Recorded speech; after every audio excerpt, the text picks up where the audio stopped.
Sa kineskim izdavačem Peijing Publishing Group sarađujemo već nekoliko godina. To je izvanredan izdavač kog vrlo rado preporučujem i drugim srpskim izdavačima.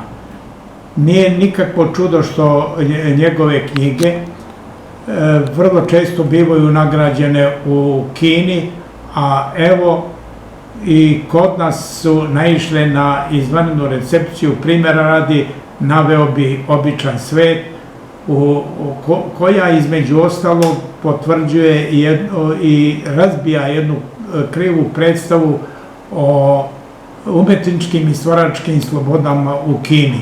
Ova knjiga sasvim otvoreno i na realistički način prikazuje teško socijalno stanje i mukotrpno izvlačenje kineskog čoveka u vreme i nakon kineske revolucije, sve do pojave reformi koje je inicirao Deng Xiaoping.